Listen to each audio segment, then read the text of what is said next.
Because if the Prime Minister of the country thinks that what has happened in Kashmir has been peaceful, he is sadly mistaken. It is not been peaceful. It's the silence of fear. It's the silence of alienation. और इस वजह से मुझे आज रोहित को गुस्सा आया है. रोहित, आज आपको गुस्सा एग्जैक्टली क्यों आ रहा है? This morning one heard Prime Minister Modi giving a bite to News 18, I think it was, and he said that he made this very interesting comparison ke look how much violence is there during the elections. Every phase of elections in Bengal, he says, has been marked with violence, which is true. And he compared it interestingly with the panchayat polls in Kashmir, which he said were extremely peaceful. So I am taking a bit of a diversion today, Manvi, to Kashmir, because I found that comment extremely interesting. And gussa to nahi, but coming from the Prime Minister of the country, his understanding of why the panchayat polls in Kashmir, or why even the Lok Sabha polls in Kashmir have been relatively peaceful, the understanding behind that really baffles me. And if you take a look at some of the points that I want to highlight, J&K panchayat polls saw no polling for 70% of the Sarpanch posts. That is one of the big reasons why it was peaceful, because there were no candidates, or in some places there was just one candidate. In 70% of the panchayat posts, there was no contest. So that is why it was peaceful. Okay? Look at the next point. Right. Don't misunderstand the Shanti, is what I'm trying to bring to the Prime Minister's notice. This was silence. Yes, it was silence. It was silence, but it was silence instilled by fear. And what do I mean by that? We just need to go back a few years, the years of while the Modi Sarkar has been in charge over here, and look at the list of the sarpanches of various villages in Kashmir who've been killed by militants. Mohammad Ramzan Sheikh, killed in October 2017 in Shopian, his house set on fire. Ghulam Rasool Ganai, killed in Anantnag, October 2017. Muhammad Amin Pandit, Avantipur, that's Pulwama, killed in April 2015. Muhammad Sultan Bhatt, killed in November 2014 in Shopian. Ajaz Ahmad Malik, November 2016, a Sarpanch belonging to the Congress, interestingly killed apparently by the security forces.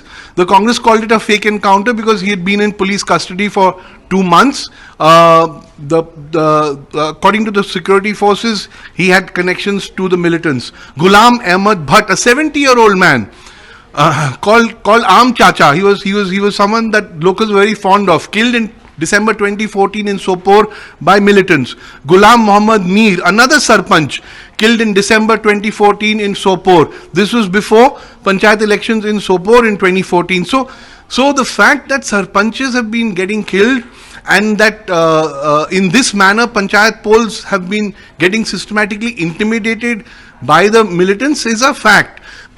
and let's not misunderstand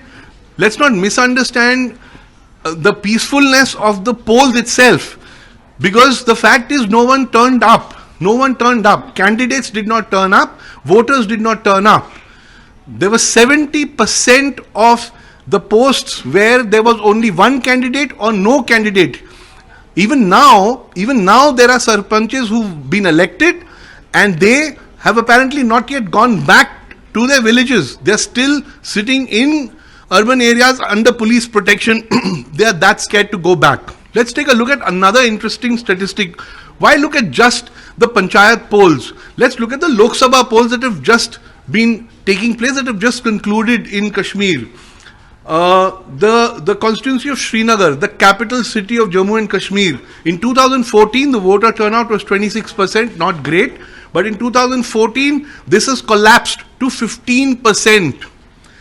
In the capital city of Jammu and Kashmir, 85% of the people stayed away. And these are people living in a city.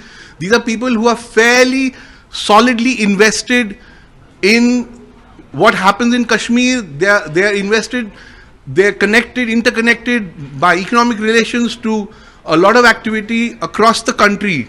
These are government servants, these are traders, these are manufacturers, these are shikarawalas, houseboat owners, these are tourist taxi drivers. 85% of them in Srinagar did not turn out to vote.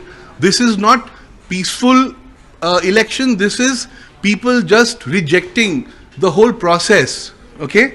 In Anantnag, which has clearly been the most troubled district in recent times, in 2014, the voter turnout was almost 29%.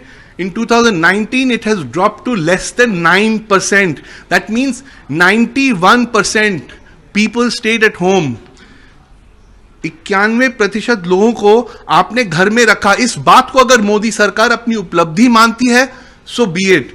But I would not call it an achievement. It is bizarre that you will call this a peaceful election.